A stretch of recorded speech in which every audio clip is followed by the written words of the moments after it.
think that partnership will ultimately impact positively on what we are doing in Nigeria. And those are the news highlights for now. The program continues with Blessing and Kinsley after this break. Stay with us.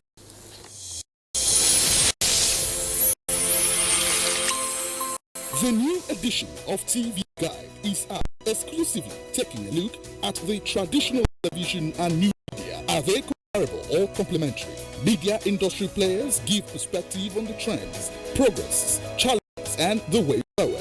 Find out on this compelling edition of TV Guide. Expository interviews with stars of the team within our space. Madajemo of NTA, Tibel More, AIT, Nifemi Oguntai of TVC, and a host of others. TV Guide, your indispensable companion, also feature Iya Medina. I'm the CEO, managing director of Iya Medina Sister Restaurant. I choose to serve a TV drama series on NTA. Let's get to meet the characters behind Iya Medina. This edition also presents exciting features on tourism, culture, entertainment, sports, health, and lots more. Grab a copy at the vendors near you or any NTA station nationwide. TV Guide, your indispensable companion.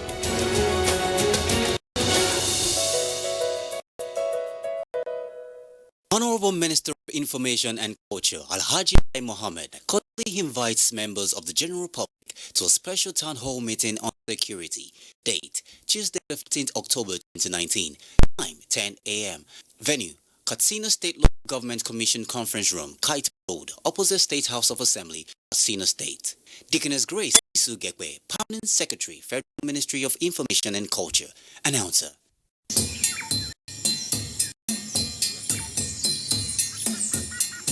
I want to introduce to you what we call the Ratus Okopolos, aka Bushrat, aka Ewi, aka. This is the time of the year when they make, understand? I would like you people to see how these things are done. Every time you see a Ratus Okopolos, there will be a serpentis around trying to, chopulate. And when they chopulate, it will.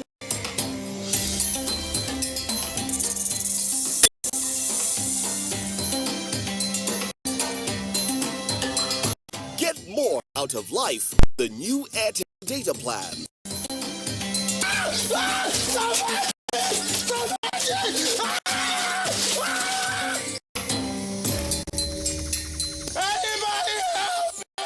Airtel, the smartphone network.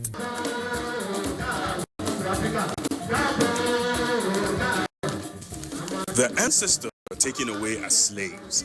Now they return as kings and queens on a pilgrimage back to the motherland.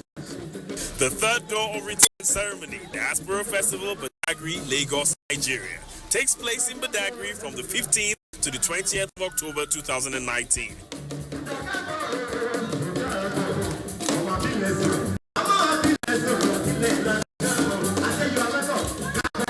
For details on participation and sponsorship, contact the following. Website adore.ng. The African Door of Return Experience. Don't miss it. To you by the African Door of Return Experience Initiative in collaboration with the Nigerians in Diaspora Commission and the African Renaissance Foundation. Chief host, the Lagos State Government. So fast. Look, I'm tired. I want to check out of this country for greener pastures. Just calm down for a moment. Please sit down. Do you have a job where you're going to? No, but someone is arranging, Listen, Alinko. Checking out this country without proper planning means one thing. Unimaginable begin. You know, I've been in the diaspora, but legitimately doing great things at home and abroad. As I've been saying, without the proper footing abroad, the risk is not worth it.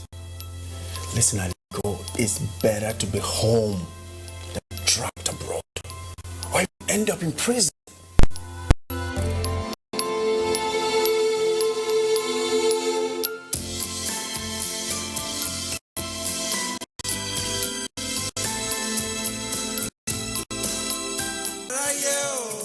Ooh. Abeokuta is 40. Come, let's celebrate 40 years of impressive TV broadcasting on the grassroots. On Thursday, 17th October 2019, there'll be a lecture titled Lens and Sound, Television, a tool for social reorientation and good governance. Guest lecturer, Professor Oluyemisi Oluremi Obiladi, Professor of Education and Women's Studies, Obafemi Awolowo University. Special guest of honor, His Excellency Prince Dapo Abiodun, Governor of Ogun State. Royal Father of the Day, His Royal Majesty Oba Adedotun Aremu Adebo, the Alake and Pramontrola of Egbaland. Chairman of the occasion, Chief Olatunde Anyela Abudu, Mayego of Egbaland. Chief host, Malam Yakubu Ibn Mohammed, Director General, NTA. Other activities lined up for the occasion include an array of awards to distinguished entities held to walk on Saturday, 12th October 2019, while a novelty match comes up on Tuesday, 15th October 2019 at MKO Abiola Stadium. Come, celebrate 40 years of impressive television at the grassroots with us and take NCA Abeokuta to the next level. What we are really cultivating here is a better future for all Nigerian women, and it's not always easy. Panadol Extra relieves headache, backache, joint pain, toothache, and menstrual pain. The pain is worth it. Thank you for joining us on Good Morning Nigeria today. And let's take a look at the business reports. The Nigerian Custom and Excise says national land border closure is for the good of the country. Well, details of this, as well as other business stories with Kolo Mohammed. The Open Government Portal is part of the requirements for member countries of the Open Government Partnership to which Nigeria is a signatory. It is aimed to improve and sustain transparency, competition, and accountability. We want to move away from manual way of doing things, so that we move. It's part of the holistic plan towards e-procurement. What this will enable us is we'll be able to track that you ought to have submitted your procurement plan. If you have submitted your procurement plan, have you started implementation? When the procurement plan says you should have an advert, the advert in place? Customs Controller General Hamid Ali says closure of national land borders is in tune with advancing the nation's security and prioritizing national economic interests. The border closure has impacted positively on revenue generation of the federal government, which in turn will be used to build more infrastructure, develop critical sectors of the nation's economy. The border exercise has also curbed diversion of petroleum products from Nigeria to neighboring countries. As it is, the last report is that our consumption of PMS, that's petroleum product, has reduced by 10.2 million liters, which then means that 10.2 million liters is continually being smuggled to our neighboring countries. And finally, the week opened positively on the floor of the Nigerian stock market as NSE All-Share Index appreciated by 0.09% to close at 26,557.44 basis points. Let's now let you see where activities placed market indices for Monday.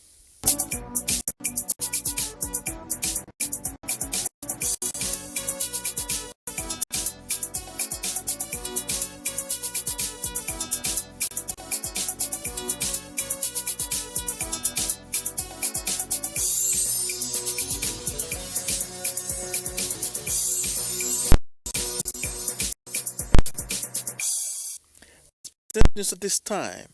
Be with you again soon. Many thanks, Chloe, for the business packet. For look at the front pages of the paper this moment.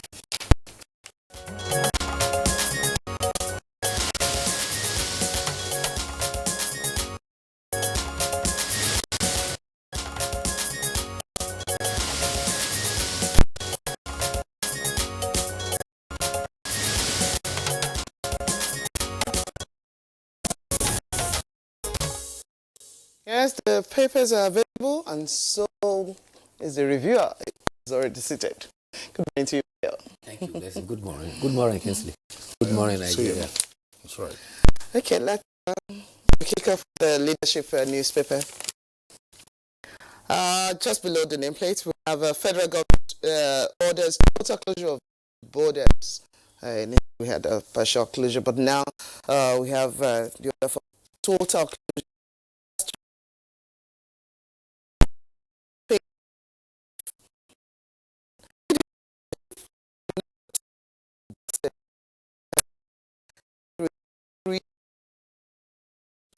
I have two states revolted over abuses, as come from the Commissioner of Police, and a 78-year-old operator arrested, and others are on their own.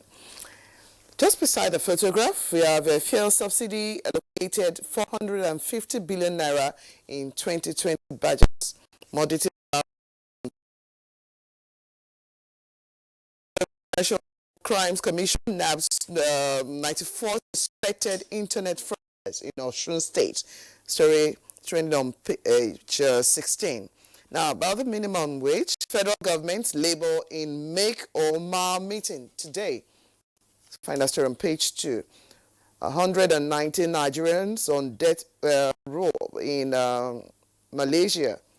Details on page 6. And we have stories on business on the inside pages as well. Kingsley? Okay, let's take a look at the Daily Trust. The lead story for Daily Trust says federal government bans imports and exports through land borders.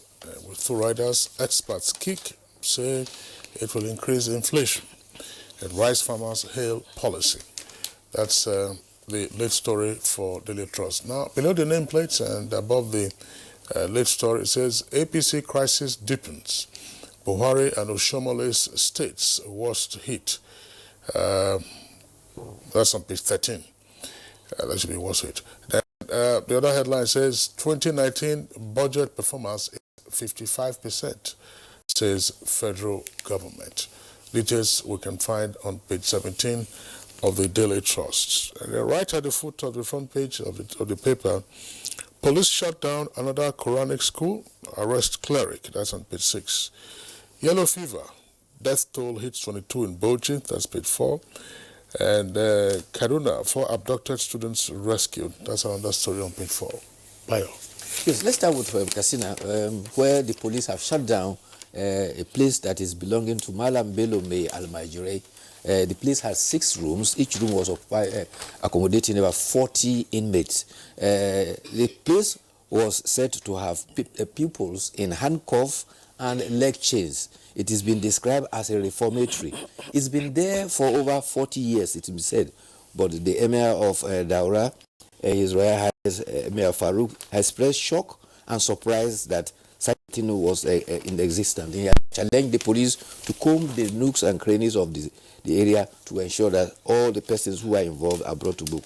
Also, the police have been challenged to comb all the 34 local government areas of Katsina State to ensure that such centers, if there are any, are opened up and the perpetrators arrested.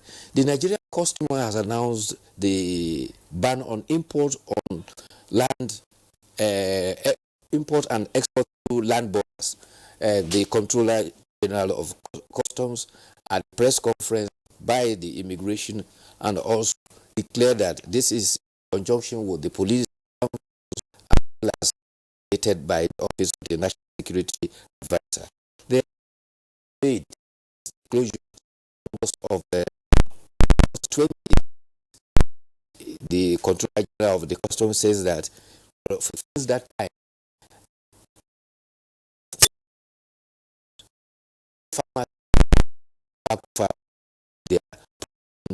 also revealed that about 2 million liters of petrol is consumption throughout the period of about 2 days. 1,111 illegal entrants have been barred from coming into the country. They have been from the Chamber of Commerce of Lagos and Abuja. They say the one that major affect the African continent trade agreement, also has the potential to introduce that import direct through the import facilities that are brought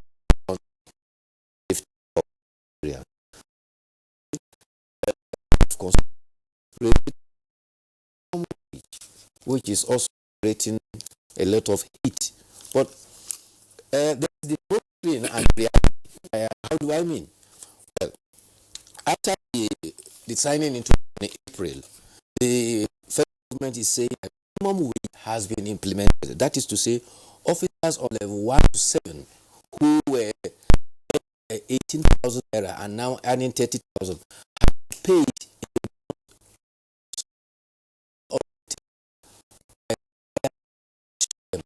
for the idea of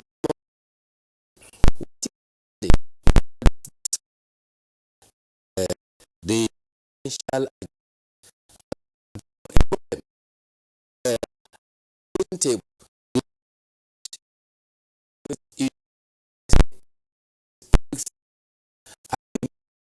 of this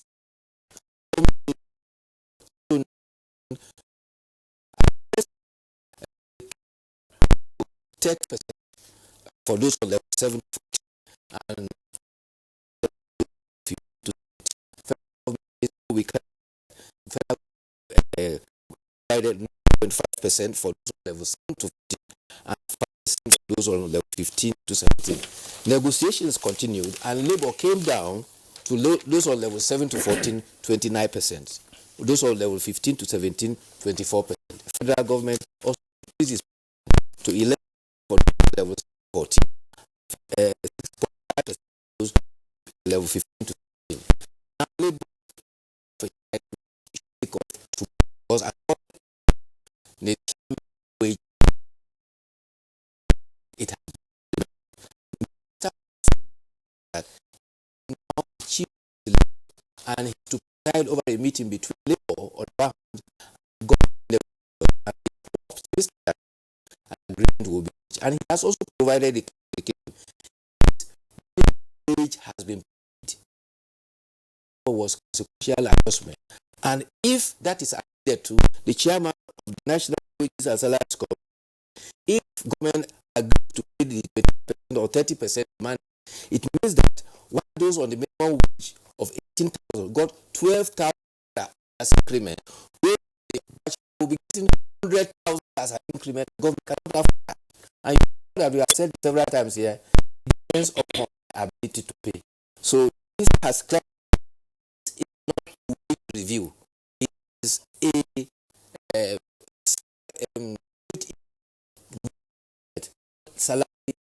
salary review, and that will be how different their counterparts in other competitors who are 300% attended the same school, go to the same. So those are the perspective. All right, but I mean, it's crunch time as well, because if you recall, when the amendments were being made for a new minimum wage of 30,000 naira, the single most important story that was told was that, look, tell me any Nigerian who can survive on 18,000 naira. Yes. Transportation, health, school fees, and all of that. 18,000. That was supposed to be the most persuasive point. And they said, okay, the governor said they will pay 22,500 or thereabout. Eventually, everybody said, okay, pay 30,000. Now, after wage, that we're talking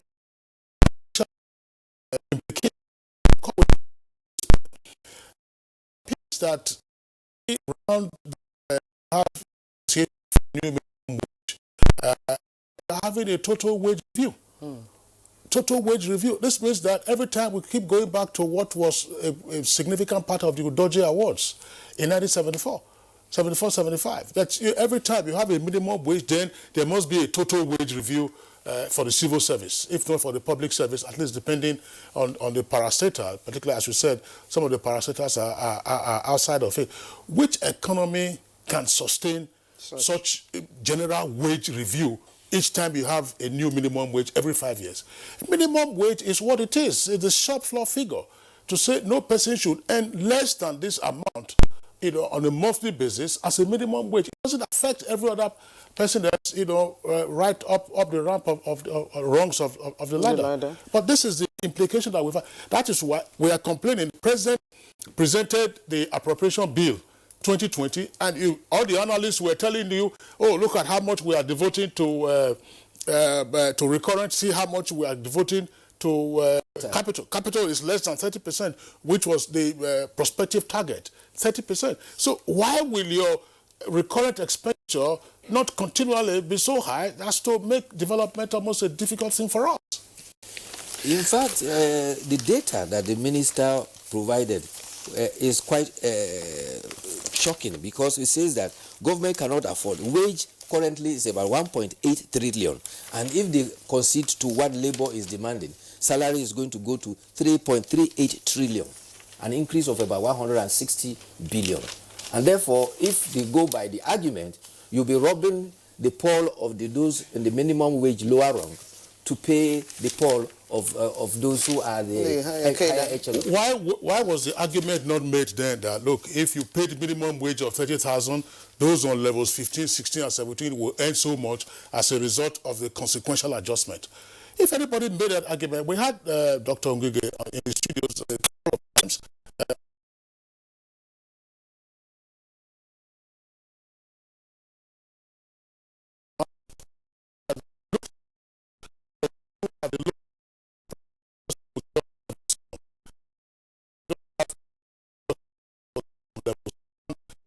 Even though there's no level service. Now we're talking about a general wage review that will go from level 1 to level 17. The question to ask ourselves is, which economy can sustain that? In another 5 years, you will have another round of negotiation for a new minimum wage, as they say that's part of the agreement that they have.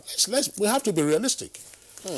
Distinction between minimum wage and wage review. That's right. Okay, the other story, it's on the federal government banning imports and exports through land borders. The point is that the government is saying at this time, use airports or seaports. Yes. Airports or seaports. So let's see how far this policy can go, because our neighbors have not been cooperative. You have all kinds of goods that are streaming in through their own territories into our country, and some of those things have serious impact for our national security. And you can see the firearms, small arms and light weapons that are all over the country. And then plus the fact that, look, Benin Republic is a corridor for how many tons of rice, every year. What is the population of Benin Republic? How much rice do they eat in that country? In fact, two critical issues. Nigeria Republic now has banned export of rice to Nigeria. That's right. And Benin Republic, they import parboiled rice. But their nature in that country, they don't eat parboiled rice. So the destination is Nigeria. Okay, Bayo, let's quickly run through the editorial. Sometimes in on August 6, 2019, 3 police detectives and a civilian were slain in Taraba. And the panel's report on Taraba killings is what we have as editorial today, and it's been taken from the Daily Sun. Yes, the Daily Sun is happening on the killing of 3 detectives of the Nigerian army and the civilian in the process of arresting an alleged kidnap kingpin, Hamisu Bala, otherwise known as What Do You Mean? The 7-man panel was headed by Rear Admiral Bikule Olaya, and the panel had found officers culpable, and those found culpable include a captain on the Nigerian army, an ASP of the police, the divisional crime officer of IBI, an inspector, a sergeant, and a corporal. They are all found culpable, and they have directed that their services should try them, either court-martial or orderly room trial, and if eventually also they should face prosecution. However, the report indicated that this happened because of lack of cooperation between the 2 agencies. Particularly, the police is involved in charge of internal security. The armed forces are invited to help.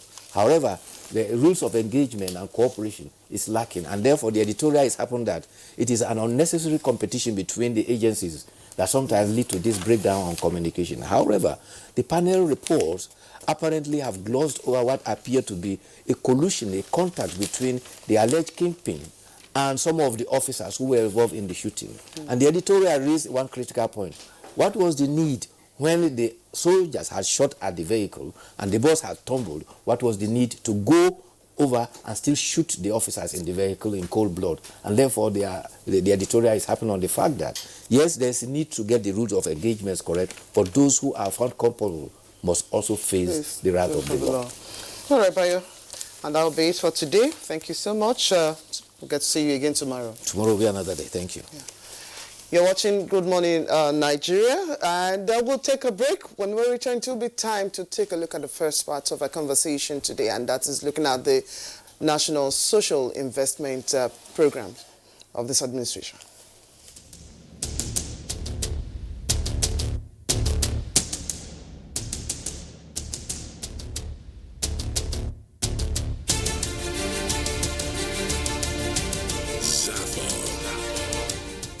An award that has succeeded to pool a galaxy of stars from the north, south, east to the west, and central Africa, and also those that are domiciled beyond the shores of Africa under one roof.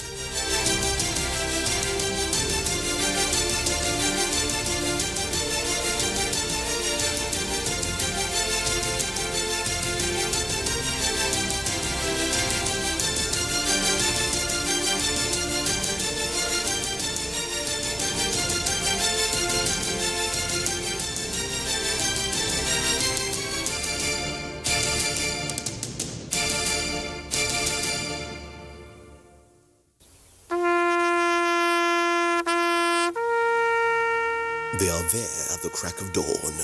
They are there busy preparing while we rise for our day. They are there silently, guarding, waiting, listening, and watching. They are there ready in the sky above, in the waters below, in the blistering heat of the day, in the dead of night, willing, indefatigable, determined in the defense of the sovereignty of our country. They are our first line of defense and our last. They who have paid the ultimate price in defending us. They are fathers and uncles. They are mothers and sisters and girlfriends and boyfriends. They are brothers and cousins and best friends and neighbors. They are classmates, colleagues, and citizens of this nation. They are our defenders and deserve our respect, our prayers, our thoughts. Nigeria, please support our armed forces. Thank you. Thank you, sir. Please, did you hear that? Of course I did. That is village headmaster tune. So, Auntie Amebo was not gossiping then? Village headmaster is celebrating 50 years. 50? Already? Wait, you mean people have been watching village headmaster since 1968? How time flies. I have retired, but not tired. And now 50 years now. So because of that, we won't get big party. New date, now 28th to 29th October 2019. Me, I'm a body invite you now. And my belly just is sweet. Because I don't say all those people they drink my palmy. Then go come drink the tombo again. And me, radio jamebo, they call you now. They could not forget it.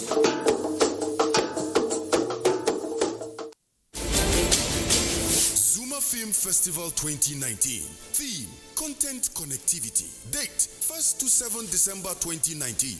Venues: Jabi Lake Mall and NAF Conference Center, Abuja. Submission of film entries opens July 1st and closes October 30th, 2019. All film entries are to be submitted through the Film Freeway, www.filmfreeway.com/Zuma Film Festival.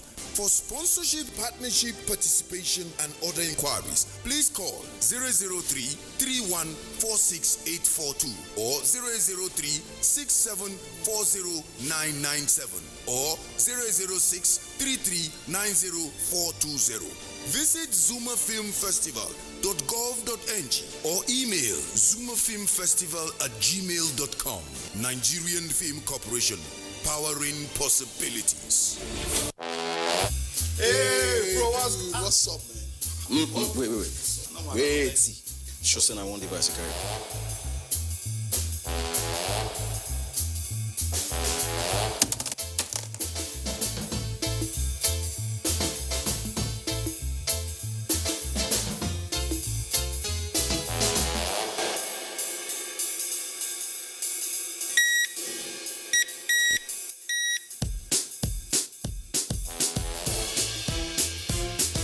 Enjoy more data than before on Airtel Home Broadband. Get up to 160 gigabytes on routers with 25,000 naira and 55 gigabytes on Airtel MiFis with 12,000 naira.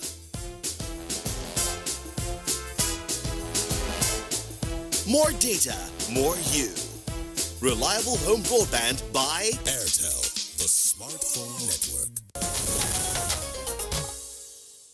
If you just tuned in, the program is Good Morning Nigeria. We're showing live on the network service of the NTA. Now to begin our first part of our conversation, looking at the National Social Investment Program, let's get the views of the people as regards their thoughts on the program so far.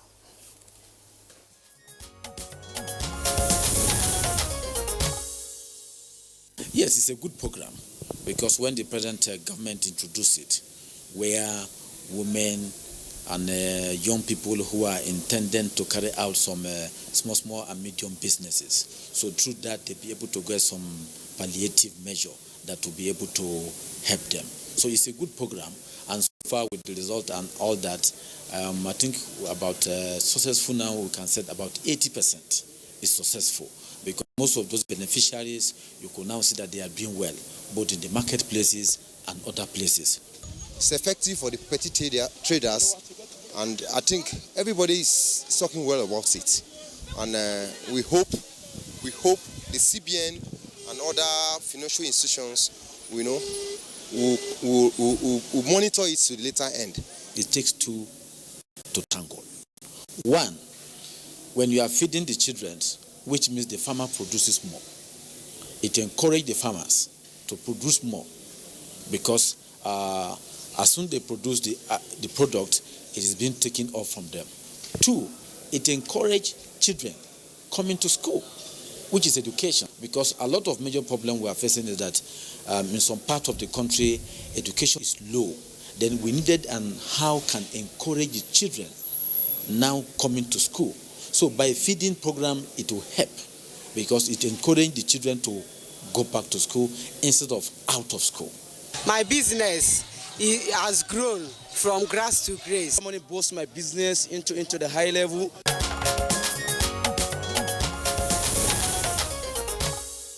All right, now those were comments there by some Nigerians on the SIP, that's the Social Investment Programs of the incumbent administration. Now we have with us the studios right here in Abuja, as well as at our network center in Lagos, to discuss the issue in further detail. First, with us in Abuja, Mrs. Miriam Uwais, who is the special advisor to the president on social investments. Mrs. Uwais, pleasure to have you again on Good Morning Nigeria. Thank you for having me. Congratulations on your award by the Schwab Foundation with regard to the public social entrepreneurship. Okay, also here with us in the Abuja studios, Ajuri Ngelale, Senior Special Assistant to the President of Public Affairs. Ajuri, pleasure to have you again on Good Morning Nigeria. Thank you for having me. Okay. And then here also in Abuja is a beneficiary of the SIP, that's Ms. Margaret Okon. She's an N-Health volunteer who is currently serving with the FCT Primary Healthcare Board. Margaret, pleasure to have you with us on Good Morning Nigeria. In Lagos, we have Dr. Undi Unoli Edozien. She's founder, Growing Business Foundation. Dr. Undi Edozien, pleasure to have you on Good Morning Nigeria. Morning.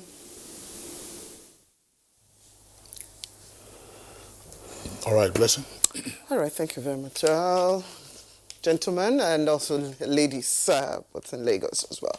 Okay, hi Miriam, Uwais, congratulations once more. And 3 years on, this program is taking its own leaps in different directions, both on the national scene as well as the international scene.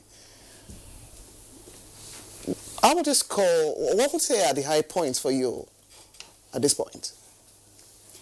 I think there's so many dimensions, and as the programs have evolved, we've had to see how to consolidate and ensure that the structures are entrenched.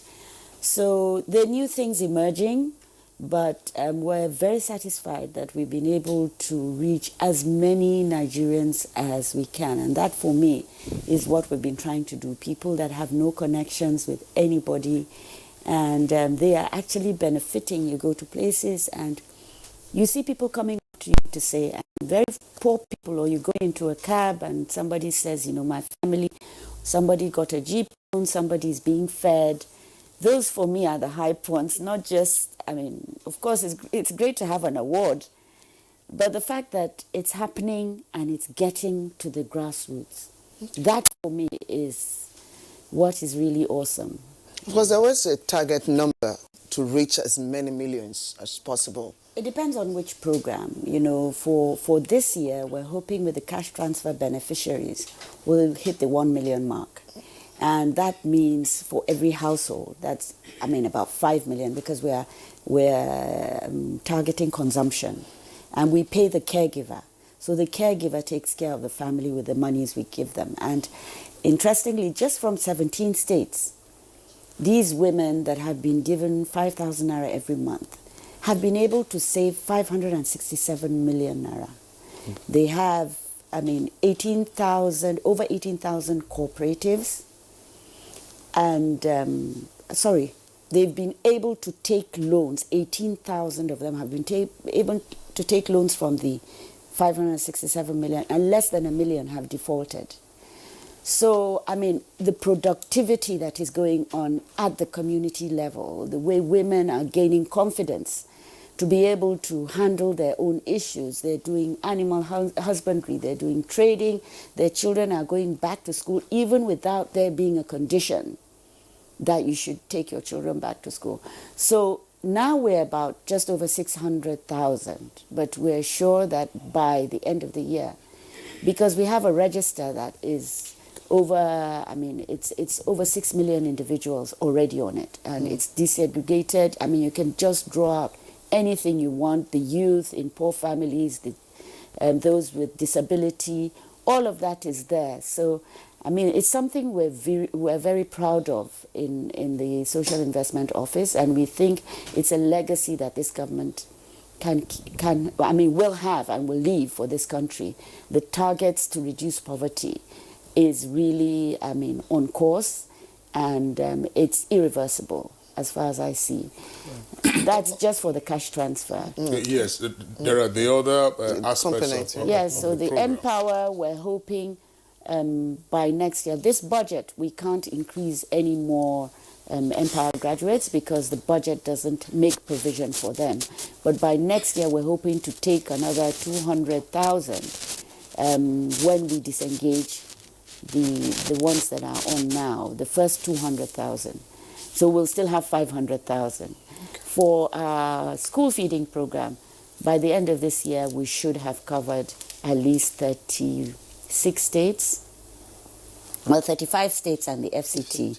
By the first session next year, we would have done the last state because we're already talking, I mean, we've already got the structures on ground.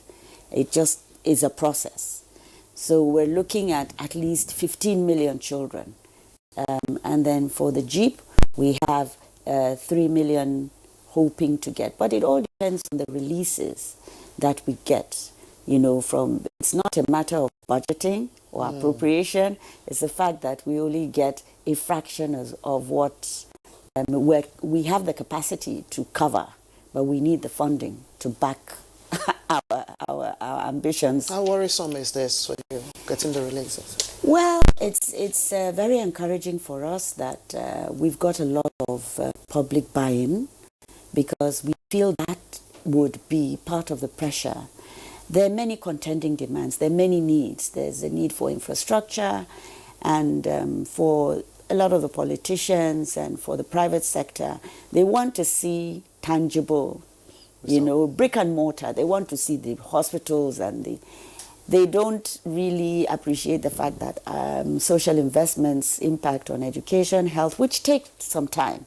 You need to lift people up to get to the point where the infrastructure is meaningful for them. So, I mean, it's a long discussion. It's a conversation that needs to be had. And the fact that we have a population that is not capped, it's unlimited. So there's so many things, but we're looking at the Economic Advisory Council. We're looking at all the private sector to see how we can actually source for funding, explore other options of funding apart from the budget. In terms of the success story, amongst the different branches of the social investment programs, which of them have been the most, shall we say, most successful?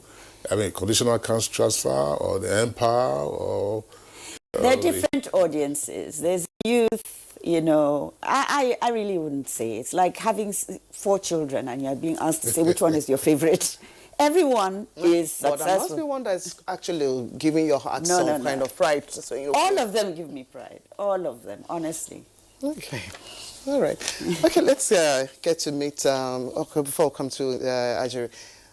You're a beneficiary as well, and I'm sure there's some, you had some reservation before you came on board. So tell us your own success story. Margaret. Thank you very much, Ma. Before coming on board, I was working in a private company where I barely have time for myself. But getting on board through the Empower platform gave me the opportunity to actually meet and learn new things that could help me in my own personal business, or if I'm supposed to be employed somewhere else, it will be beneficial both to me and both to the employer. Now, coming on board, it has given me the opportunity to meet diverse kinds of persons in terms of the people which are my Empower volunteers. I happen to work in the office where I receive complaints, I attend to people, we resolve issues for N-Health under the FCT Primary Healthcare Board. And you come to realize that so many people are actually grateful for the opportunity that was being given. I, for myself, I grabbed the opportunity very well. And in the course of the program, I realized that I have weekends and I have extra time for myself. So what did I do to equip myself? I had to go purchase a postgraduate form and I enrolled. I started. Now I'm done with my coursework. And I have a couple of other colleagues over there who have also done theirs. Some have gotten themselves skilled profession like sewing, learning how to make hair, learning some other things just to get themselves busy. So I want to say it's a platform that has actually opened our minds, not to just rely on what you're getting, but to see that there's something more you can actually achieve through a platform. Because it will be wrong after 2-3 years, you come and you say to yourself, what did I benefit? To me, I want to say that I have achieved the opportunity to further my education. Okay. All right, but I just say with Margaret Okon, in addition to the fact that you've had the opportunity of graduate education while you're on the N-Health program as a volunteer, what has been your own specific contribution to your beat while you are with the FCT Primary Healthcare Board? Okay. The office, I'm working with the Director of Planning, Research and Strategy. In that office, we are in charge of all the Empowers and Health in FCT. What we do the posting, we do the relocation. Maybe you want to redeploy, we redeploy. We receive complaints. Probably you have issues and you need to be resolved. Like someone that was being owed for almost a year, she was not paid. When you come, we attend to you. We communicate with your in charge of the various health facility to ensure that you are actually active and we're going to work. So we know that the payment is just an error from your own side or probably from the computer, which imputing might have cost. For myself, we've been able to bridge the gap at the FCT Primary Healthcare Board for the empowers there. Because in what way? Yeah, we've assisted them in doing their programs, the SIA supplementary. We assist them in monitoring. We do a lot of field work. We do a lot of jobs for them there. Okay, you see Margaret, we've had calls to discuss primary health care in Nigeria. And during the first term of President Muhammadu Buhari, the then Minister of Health, introduced a scheme to revitalize primary health care centers throughout the country. And so your function is very important. That's FCT, Primary Healthcare Board. If you did a lot of field work, and perhaps you still do a lot of field work, what is it that you have observed with the services at the primary health care centers? Because you are in the office of the Director of Planning, Research and Statistics. The information presumably you bring back from the field will inform the reports and propositions by your director. What is it that you observed and you are still observing about the FCT Primary Health Care Center in terms of kind of facilities that they have, in terms of the services and the quality of such services to patrons? For FCT, they are trying, and they have a lot of good facilities, despite the fact that some of them are being found in the remote areas, and they try as much as they can to send people to those places. Some places are hard to reach, like during the rainy season, you can't even access that place except you have to cross the river. But I want to give kudos to those people working over there, the health workers over there, because they try to ensure that those people have reason to come there by making sure that the place is functioning, not just because you're being employed and you just decide it's a government job, I don't go to work. No, they go to work, they attend to people. The immunization services has actually increased. The nutrition status is also improving by the access they have through the FCT. So I want to say that the facilities are doing very well. Yes, because when you go to the field always, the essence is to bring reports and improve on what you have seen. So most of the reports that are being brought back are worked upon. So they are still working on doing more and better things for the benefits of the FCT. Okay, so it's a great one. Yeah. Okay, Ajiri, I'll still have to put you on pause. We're taking a fill because there are some things I want you to react to as someone in charge of public affairs for the Office of the President. Okay, let's get to Lagos, where we earlier introduced Dr. Ndidi Noli Edozian, founder Growing Business Foundation for the National Social Investment Programs. There have been accolades, but then there are also some other concerns from industry watchers. Let's have your view on 3 years down the line, where we and how have we performed?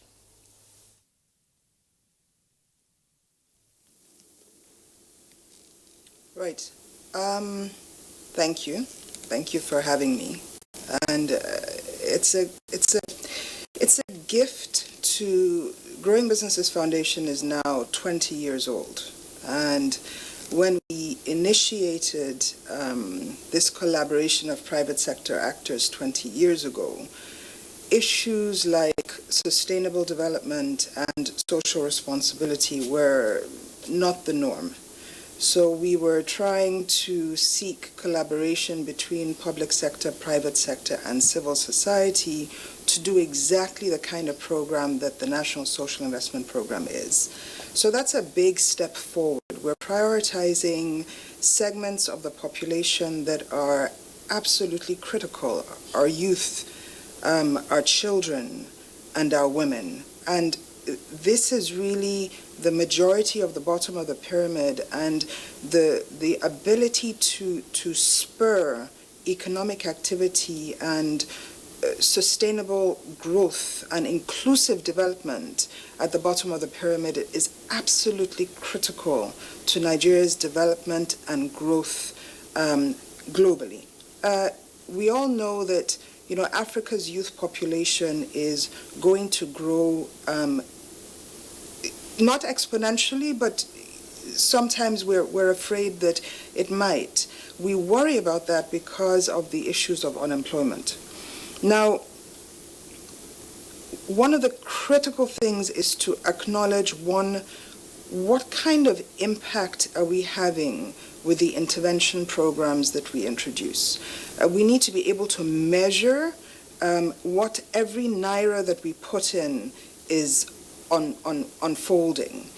One of the key factors, so yesterday I interviewed 3 youth corpers that we just picked because we said we would take on some youth corpers onto the program that we're working on. And I must say to you that I was positively impressed by the level of curiosity, the level of interest, the level of dedication and commitment. I spoke to a youth corper who made a 3rd-class degree, and I challenged her as to why she had a 3rd-class degree. And the counter I got was, one, the nervousness of having not done so well in school for various reasons, and on the other hand, the hunger to learn, the hunger to grow. One of the youth corpers was a gentleman who had challenged his parents to buy him a computer in SS3 and had decided to become a web developer and was keen to add value to our graphic design, to our building of a platform. We're trying to build sustainability management systems in the office, so he wanted to be part of that process. And I think to one program that I think I would like to end with on this comment, namely a program that we implemented at the bottom of the pyramid, and we started 5 years ago with 100 women. Now, the importance of being able to combine children, women, youth, and, for example, healthcare. You just spoke about healthcare. We went into the communities, primary healthcare centers, and we realized that there was inadequate supply of medication. Some of these primary healthcare centers are so remote that it's actually very difficult to get education into those areas. Sometimes you find very dedicated staff who are willing to help, but they're unable to do anything because they don't have the resources that they require.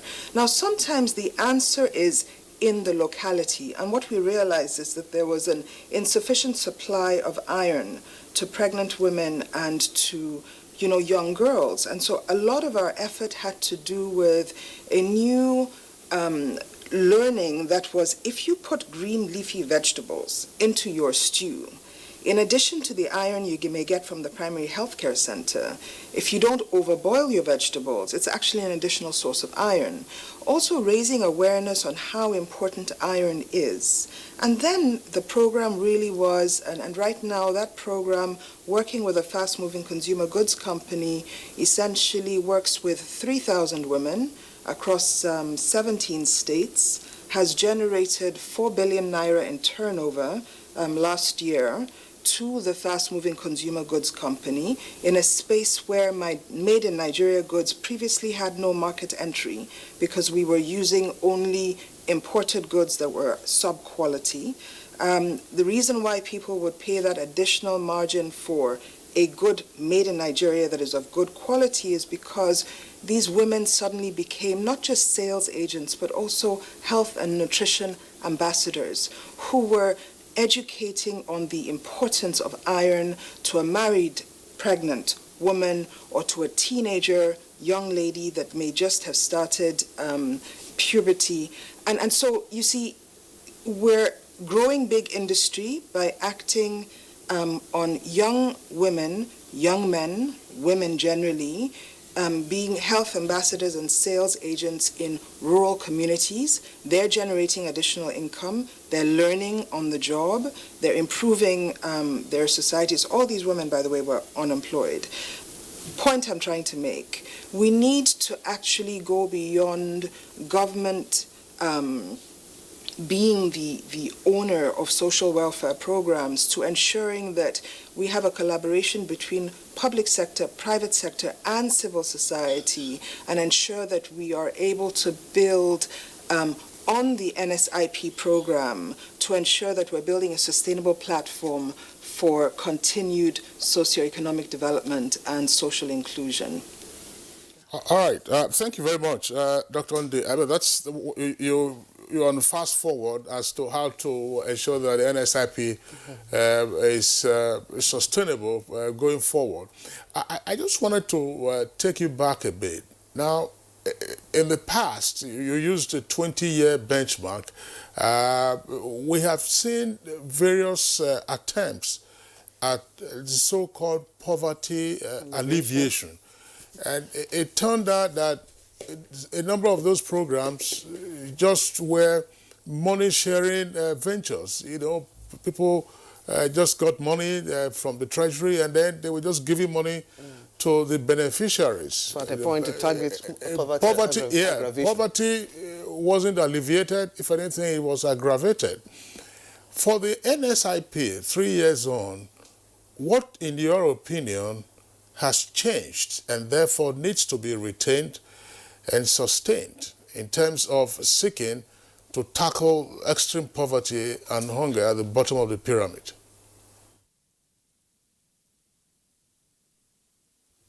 Okay, so I think what's very critical is ensuring that we're focused not just on poverty alleviation, but also wealth creation.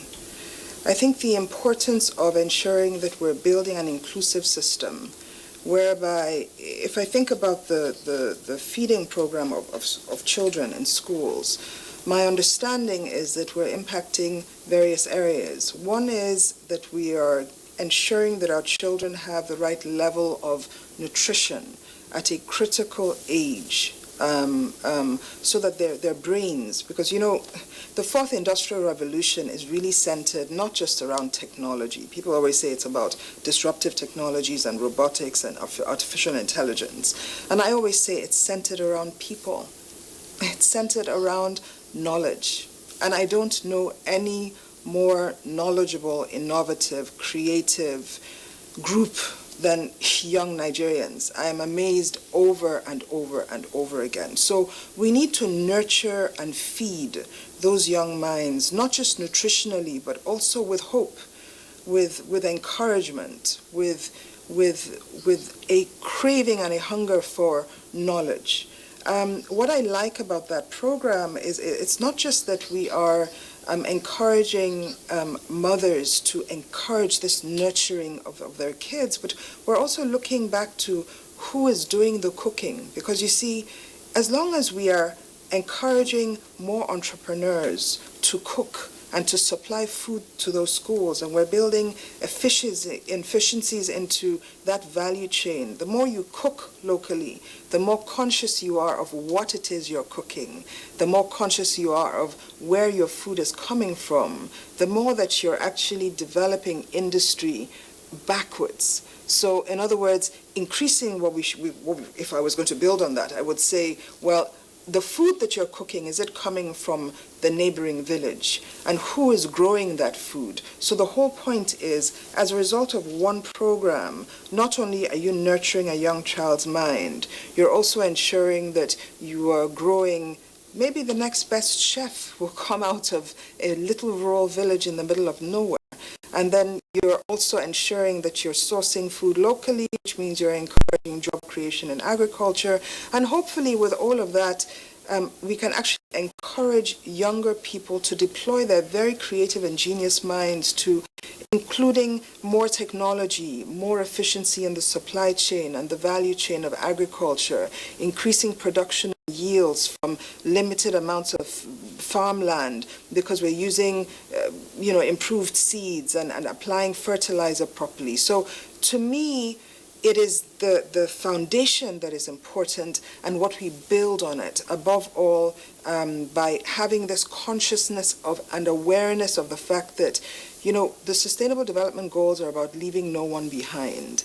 And I think just putting this agenda on the front burner of building an inclusive society that engenders sustainable development and ensures that we're building the economy from the bottom up is a very, very important message that everybody needs to buy into. Thank you very much, Dr. Nolly Edozie. We'll get back to you in the course of the discussion. Okay. Finally, we'll get to speak with Ajiri. Yes, you're the Senior Special Assistant to the President on Public Affairs, and I'm sure in the public domain there has been so much talk about the social investment programs, some very palatable, some not too nice, and I'm sure there are stories that that are heartwarming about the program. Well, thank you very much, Bliss. First of all, this is an administration that welcomes accountability. We don't see criticisms of programs or observations that could improve the program as some form of dissent. We see it as something that can add value potentially to what we're already doing. And so some of the stories that you hear about, potentially empower staff in maybe small pockets of the country, maybe they're collecting the stipend, but they're not showing up for duty, for example. We have been able to effectively, I think in the last 1 year or so, out of 526,000 beneficiaries, approximately 2,500 were found to be taking the stipend and not participating the way that they should be. I think that speaks to the efficiency and strength of the monitoring and evaluation mechanism that we've built into the program. And I think that comes as a result of the partnerships that the federal government has intentionally taken with civil society organizations like ActionAid. You have Accenture involved. I think all of these partnerships have created the conditions for the kinds of monitoring and evaluation that will ensure that those stories that we hear that are not positive are not sustainable and we don't see recurrences. And so I think that's been very good. Now, on the other side of it, I also want to just stress that in as much as we, are happy with the awards that we're winning globally with this program, and more importantly, the over 10 million Nigerians that are now benefiting from the programs, we also want to emphasize that our investments in the social, stability and upward social mobility of our people goes beyond the NSIP. We are working assiduously with various development banks at the moment to establish a $500 million innovation fund that is separate from this program that will create 500,000 new job opportunities for young Nigerians who are very active in the innovation space and the information and communication technology space. Then we also have a program that we're building at the moment called Skill Up Nigeria. That's going to take another 10 million young people and offer 1% payroll tax contribution exemptions to major world-class organizations across sectors that would essentially take in our young people, train them at the highest level across various sectors within these organizations like Unilever, Dangote, some of these major organizations, train them in exchange for that exemption, and then we can now release them back into the market and offer them the kinds of access to capital that will allow them to start up new operations separate from the SIP. So I think we're taking a very holistic look at this, and ultimately I think Nigerians have a lot to look forward to in the area of social investment. Okay, thanks. Let's return to Haji Miriam Ways with regard to some aspects of the SIP. If you recall, this was an issue we had you on the program at the early stages. Some of the participants and therefore beneficiaries were concerned that the engagement period would be 2 years. So what has happened to those who were engaged and have been disengaged, and how is the program running in that regard? Well, the program was initially conceived as a 2-year program, but the president is a bit concerned about disengaging them without us having ensured that they have taken ownership of their lives, either as entrepreneurs or as employees. So over these past few months, we've been engaging the CBN, NERSAL, even the police have said they need some community policemen. We have an issue with financial inclusion, so we've been meeting with SANEF, the shared agency network, or the banks, because we need agents in all the communities so that people can actually engage with financial transactions without cash. And we do know that cashless Nigeria is coming. It's going to be an issue for at least the last mile beneficiaries, because poverty doesn't sit in the same space with banking infrastructure. So we're trying to see how we can address some of these gaps through these Empower beneficiaries that are meant to be disengaged by hopefully by the end of this year. We're looking at loans to be made available to them, but it hasn't been finalized yet because, of course, we've just been relocated to a new ministry. And I have to sit down with I sat down with her yesterday and briefed her, but for us to proceed with the original plans, it'll take a little time, I think. What does that mean? I mean, is the original schedule in abeyance to say, look, you've been engaged for 2 years, and then you guys move out, let a new set of persons come in? Yes, that has to happen because the 2020 budget does not have provision for those that were initially taken, and they've been on it for over 2 years. They're aware. We did a survey recently. Over 110,000 of them have actually started their own businesses. But of course, nobody wants to stop earning 30,000 naira every month. And yes, we have complaints. We know that 98.2% of them have been paid. But that 1.8% are the ones that make the noise and say we haven't been paid and all of that. So we're trying to see how we can address all of those challenges. It's not in abeyance. It's just that we need a lot of engagement with the new structure and the new authorities before we can proceed. But something has to give by the end of the year. The portal was opened some time ago. I mean, I read the story. I'm not sure whether it's been... and there was quite some enthusiastic reaction. We have to say, first,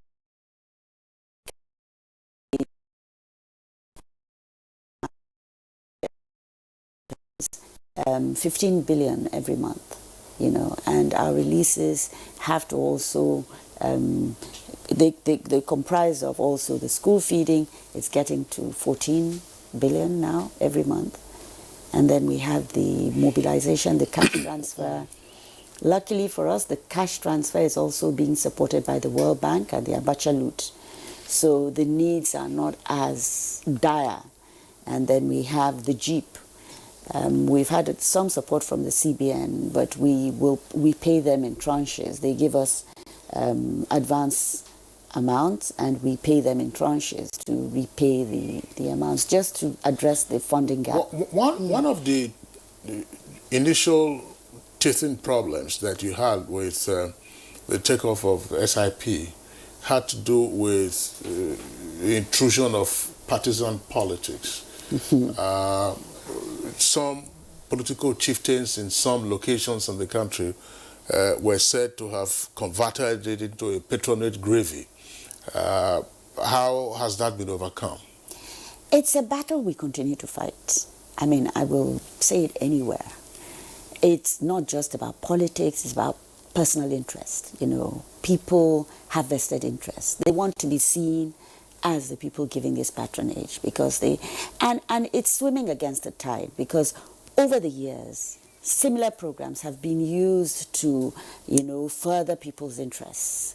So we continue to fight it, and I'm hopeful that even where we find ourselves now, we will be able to safeguard and protect the beneficiaries from any external influences. Okay, further into that question, yes, for some time now we've had issue of books to be looked into, the alleged case of corruption, wherever the stories are emanating from. But as been required by the law, this is public fund, definitely. Yes. How has that helped in actually checkmating activities all over the different programs? It depends on which program. The problems we have with the pockets of attempts it comes from the fact that a lot of our beneficiaries are not literate and they're not exposed. So you have people at the other end You know, at the federal level, we've been able to ensure that everybody has a unique number or BVN. We don't even handle the funds. They go to their accounts directly or through the agents, and the agents have to have a back-end technology that enable us to actually see when these people are collecting their money. At the other end, people tend to try to intimidate or exploit or defraud, you know, and this is why we've got an array of monitors out there. And as he said, a lot of the reports we get, whether they're meant to be constructive or not, we always find something that we can build on. And even tomorrow, we're going to brief the DSS again, just to bring them up to speed on what we've seen is emerging. On Friday, we have the CSOs from the ICPC coming and the Action Aid. We're going to brief them again because we see new trends of people at the last mile trying. It could be, you know, community leaders or youth or local government officials that are actually trying to take some money from these poor people. And it's really very disgusting that people should want to take money, the little money that these poor people get from them. So we've made a lot of reports. Of course, we can't prosecute, but we're engaging very closely with the ICPC and the EFCC and the DSS, and they give us, you know, the backing that we require to curb these unwholesome practices. All right, I think that'll be it on this particular conversation, because we still have to take a look at the budget estimates with you. Yeah, but just before we get off this, there's an aspect that I would like the special advisor to also speak on. Initially, you had a slow buy-in of the states. Yeah. For example, the school feeding program. Yeah. I mean, notwithstanding the obvious benefits of that program. What is the coverage now for the school feeding program?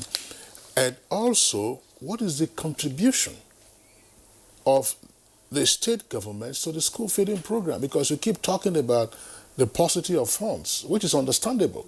So, I mean, if the school pupils are based in the states, as it were, even though they are citizens of Nigeria, but their parents, of course, live in states.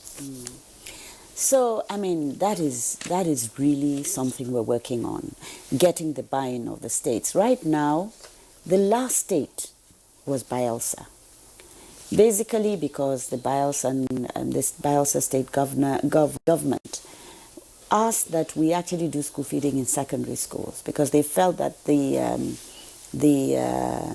dropout rate was higher at secondary school level than at primary school level. Okay. You know, but the point was made by the vice president then that we're targeting the nutrition at a very critical stage, as Ndidi said. Sure, yes. And so I visited Bayelsa earlier, I think it was July or August, and we've set the process in motion.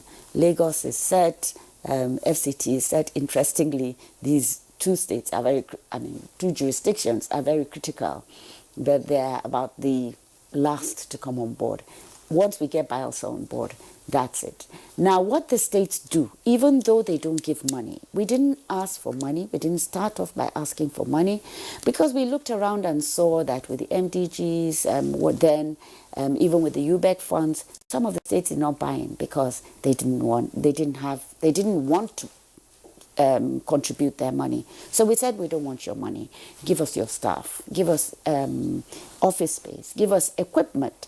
Cover the logistics, you know, so that we can work seamlessly. We need to build capacity at subnational level, state and local government, so that we have this seamless integration and the ownership. And in fact, the impact is happening in their jurisdictions. It's the women being empowered. It's the communities that are being, the economies are being boosted. The children are being fed their nutrition. You see the poor people coming up with ingenious ways of growing their businesses. So we keep harping on that for the states. And we've seen some states actually providing motorcycles, for instance, because we train local government staff to visit our cash transfer beneficiaries, right? And they hold their hands every week They support them on financial transactions, on hygiene, on nutrition, on sanitation. We're building that capacity at local government level. They visit them every week. So some of the state governors started buying motorcycles for them because they saw that, some of them they would not go at the right time because of the terrain and the difficulty, bush path and all of that. So it's coming on slowly, but it's coming on very surely. And sooner or later, one of the states has started the classes 4 to 6. That's what we said, we'll do class 1 to 3, you do 4 to 6. They're not like paying for classes 4 to 6. What they're doing is at central locations in the local governments, providing tubers of yam and bags of rice, saying you do 4 to 6 and use the 17 naira that government sends to buy the condiments. And you don't need to buy these other. So they're ingenious things. And the states are also clustering farmers and linking them to the cooks. So we have, like in Niger State, there are different pilots coming up. Even in Plateau, how do we get the rice farmers to bring the milled rice to the cooks at a reduced rate, because it's a sustainable income, and they can be sure it's not just rice, it's beans. We see a lot of activity growing around that. So it's not just hard cash, it's also the buy-in, the mindset that this thing is ours also. This is what we're trying to engender. Okay, Margaret Tokon, who's the N-Health volunteer, at the end of your period with the FCT Primary Healthcare Board, what do you hope to do? At the end of my period, but I'm still with them. Sorry, your time, yes. On my time with them. Yes. One, we hope there that we'll be retained there because we've actually contributed our quota. And if we just live that way, the vacants we have occupied will be really felt. That's one. Then two, on my own part, I'm trying to look out on certain business opportunities I could, enter in. In line with health? Or in line, you can't just enter the health line like that because, for one, my background, I'm an economist. So I can't just enter into the health, but I can work with NGOs that are health related because of my knowledge that I've acquired over the period of time that I've worked there. But for you to go and do business in the health line might not really be that easy because I'm not a health professional. But I could do other things. But this means this opportunity is supposed to at least expose you to so many things you could actually do. It might not necessarily because you're not That's what I'm saying. Yes, I'm not person. a health, but I could also work with an NGO with my experience during the immunization, during the drug revolving, during the basic healthcare provision fund training. There are a lot of things you could do administratively. Yes, you could do that administratively. But when it comes to health, it's just for the professionals. That's what I'm trying to say. Okay, all right, thank you. We have reactions coming in from our viewers, but we're going to take those tweets presently. But just before we do, let's get back to Lagos and under the Edosia. Earlier, you talked about one of the ways that the NSIP could be sustained. But take a look at the nation's political economy. We have a history of good programs started by one administration and unfortunately abandoned by the other. So, but in this case, what, in your opinion, will be the critical success factors that would help entrench NSIP and then help deal with the acute poverty that we have in the country? This is going to sound like a very odd response. One of the things I really believe in is that we must embrace failure because we learn a lot from failure. Mariam spoke about, learning from the Millennium Development Goals. And now we talk about the Sustainable Development Goals. I think one critical factor is to ensure that the private sector is more embedded in this program. We talked about ensuring ownership. Our people need to own this program. I really don't like the use of words like stipends and poverty alleviation because there's no end to it and because it seems like it's largesse. there are never enough resources to solve problems. We just have to innovate. I was listening to Margaret and I thought to myself, Margaret, your voice should be about going out and multiplying your knowledge. You should be looking to create jobs, not take jobs. We need to empower our young people to become job creators, to become problem solvers, to become the drivers and proponents of the solution. It's so absolutely critical towards sustainability. We talked about what happens to the Empower young people when they go out there. And I think about my 3,000, now about to become 4,000 women at the bottom of the pyramid, and they are supported by, 140 young people who do training with them on a daily basis. Each of these rural women visits 20 households per day, essentially partly also educating and partly also opening new markets for new brands. Think about an expansion of that program where you're actually also not just bringing brands into villages, but you're taking brands and local products out of villages. Think about local pottery that is made or local food that is grown, and think about young people helping to solve value chain and supply chain problems in an exponential way. Our young are supposed to be our most ambitious. They're supposed to not know defeat. It's our job to ensure that there is more hope in our system. I believe that one of the things that we must do as government, as private sector, as civil society, as academia, is we must measure our impact more. It's not enough to talk about how much money we're going to spend or how much money we're investing or how much money we need. We've got to ask ourselves, what is the outcome of every naira we invest? We talk about stipends of 30,000 naira, and I think back to 15 years ago, one of our rural women who took a loan of 35,000 naira, and within 5 years had become a sub-distributor of the person she took the loan from and had a revenue of 144 million naira. Or I think of another woman who took the same 35,000 naira loan one time, not more than one time, plus a minimal interest, so not for free, repaid 100%, and subsequently decided that she was going to go out and ensure access to capital, and she did ensure access to capital over a decade for 12,000 women. We only managed to fund 3,000 of those, but still, that was a beginning. So my challenge is that sustainability means that we're not looking to government to solve all of the problem, and that government is not expecting that it will solve everything. It has to be built around partnerships, which is SDG number 17, partnership for development. And sustainability has got to be at the bedrock of this program. That also means ensuring that we scale, and that also means that we must measure our impact. It also means we must not be afraid of our failings. We must not be afraid of critical feedback.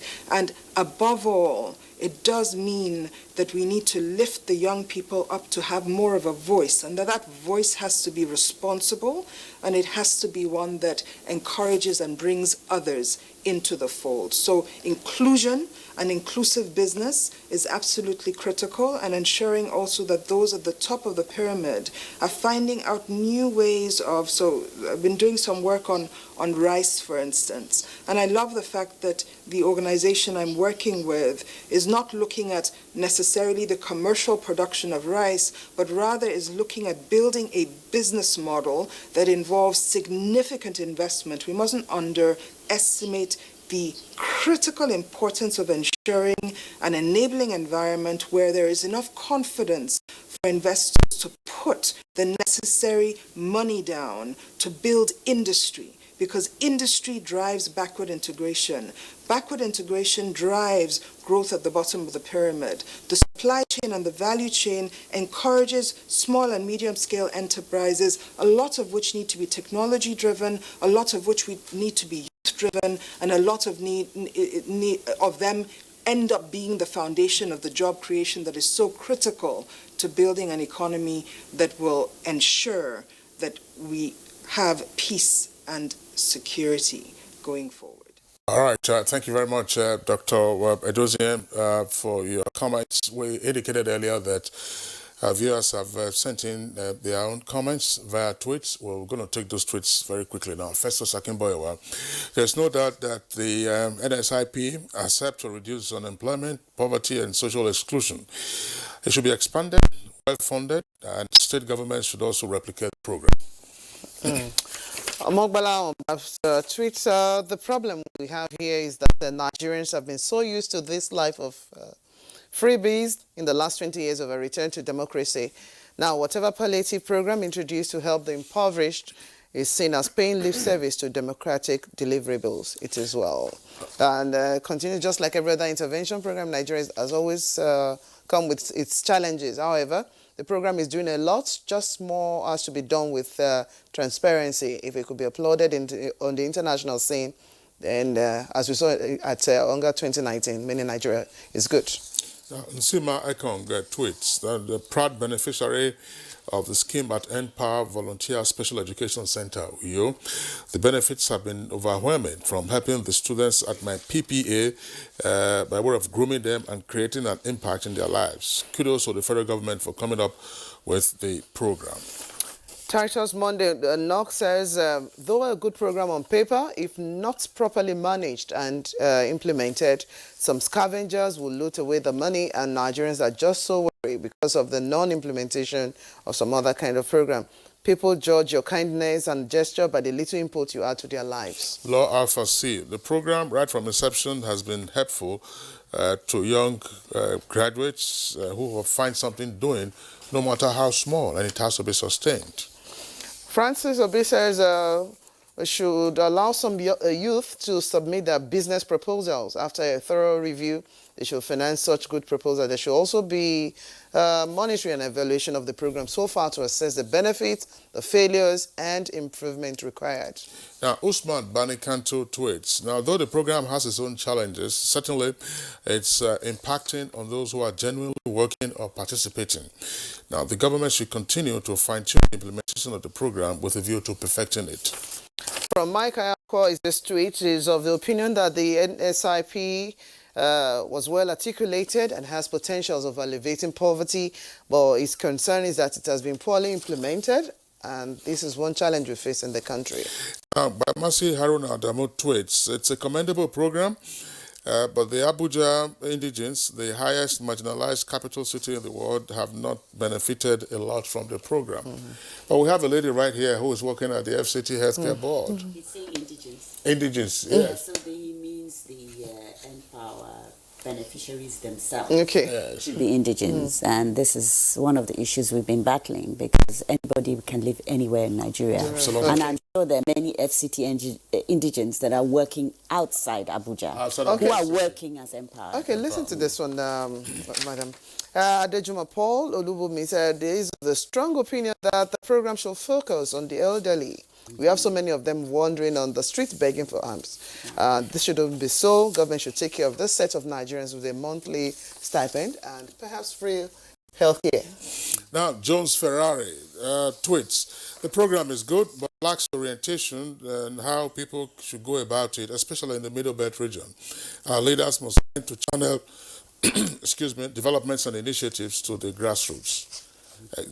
I'm not quite sure. It said lacks orientation on how people should go about it. I thought that information is out there in the public domain. So, all right. So those are the tweets I will take in the meantime. We're taking a short break now. When we return, of course, we will continue with the program. History was made in Africa with the birth of the first television station, WNTV, in Ibadan, Nigeria, on October 31, 1959. I have great pleasure in formally launching Western Nigeria television, first in Africa. Television in Africa clocked 60 this year. It's time to celebrate this remarkable achievement. Various activities are lined up: photo exhibition, a colloquium, public presentation of broadcasting books, and a gala night. Be part of these events, powered by Foundation for Ibadan Television Anniversary Celebrations, FITAC. And supported by the Nigerian Television Authority, NTA. For more than 10 years, NTA Educational Television has continued to champion the discovery of young scientists and artists across the country. The 2019 National Children's Expo promises to bring to light the best of innovations and creativity in the science and arts categories. Theme: promoting unity and innovations in youths as agents of change through science and arts.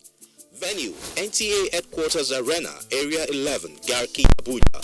Date: Sunday, 20th to Thursday, October 24th, 2019.